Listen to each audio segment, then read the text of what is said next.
Lost Oaks family, super glad to be here with you guys. Lucas Jackson, student pastor here at our church. And I'm Amanda Larner.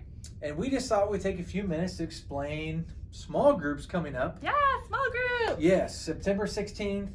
It's been a huge part of our ministry since you were in it. Forever. Before you were leading it. Forever. And and it's something we value primarily because Scripture values discipleship. Passing off our faith, you as parents, passing off your faith to your teenagers and your children, but also having other people pour into, love your teenagers, point them to Jesus, help them to meet, know, and follow Jesus is a high value. So we want to create space for that. But this year is a little different.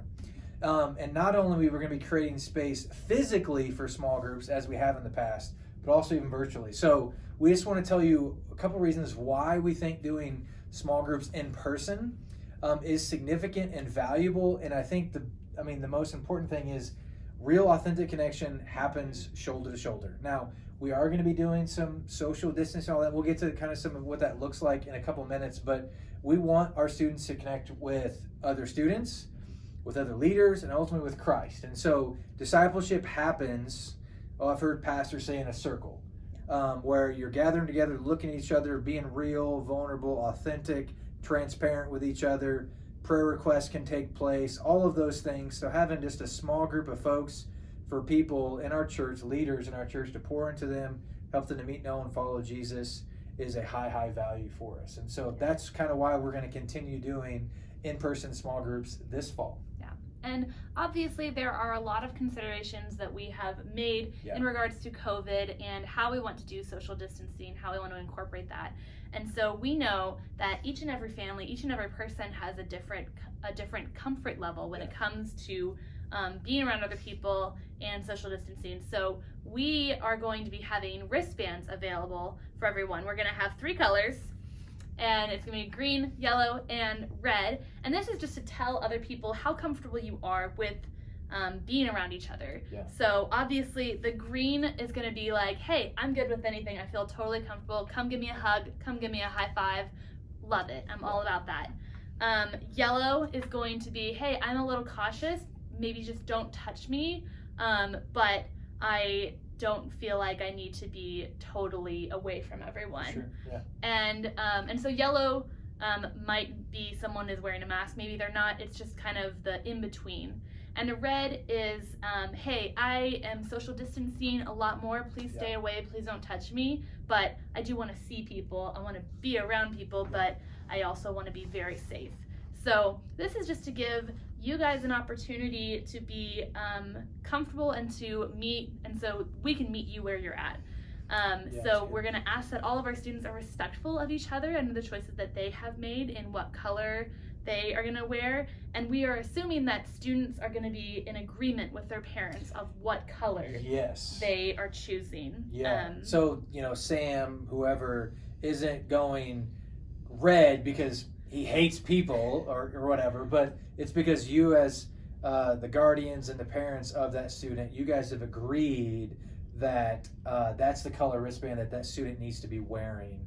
And we know that's going to be somewhat hard for some because, I was a rebel and I was going to pick whatever color I wanted. And so, but just know that's our heart and desire. And even though the 3 colors are taking place, does not mean that we're not doing social distancing at all. We are. We just think it's valuable for those who want to for sure do social distancing at all times, have the freedom to do that, but also for somebody who's okay with a hug or a high five to have the freedom to do that as well. Yeah. And so we're trying to do as best we can to serve everybody and wherever you're at and your feelings on things or your reasoning behind why you're doing what you're doing. And if you're not even comfortable coming in person, we're going to have Zoom options available for you. So that'll be talking with your child's or your student's small group leader and coordinating with them so that your student can Zoom into the small group as it's taking place. And we're also going to be spread out around the courtyard. So each small group is going to have their own place.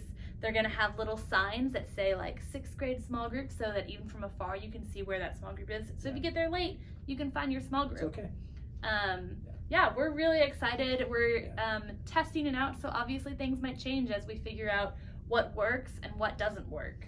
Yeah, and we're also gonna, we've got little leader boxes with a bunch of supplies in them, and so we're gonna have extra masks in case somebody forgets one. Hand sanitizer everywhere. Yeah, like by the 5-gallon bucket. Well, I guess if you can find it by the 5-gallon bucket. So there's things like that we're going to be having, and we're thinking a lot about the visitor, the guest, the first-time person who's coming in to this space, and it's nerve-wracking.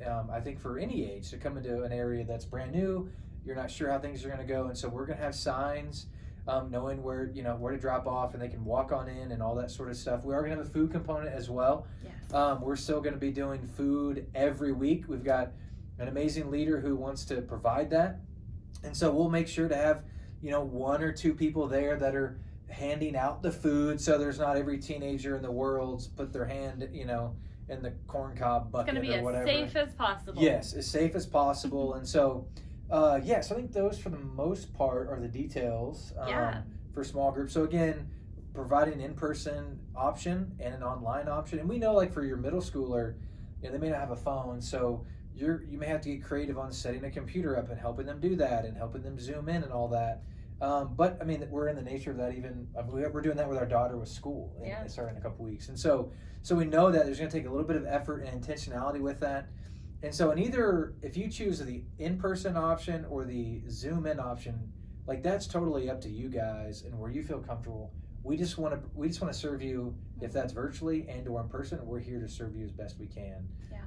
And if you have any questions or concerns or any suggestions too, we would love to hear from you. Yeah. Please email me or Lucas, most likely Lucas, at lucas.jackson@austinoakschurch.org. Should we give them yours? Nope. Okay. Mine is the same, just with my name. I love it. I feel like Pastor Brandon says to email somebody else, and then Amanda says the email. I love it. It's great. So we want to answer any questions you guys may have, or you can post comments below as well. So appreciate you guys, and we're eager to be able to serve your students again this fall. Yeah. See ya.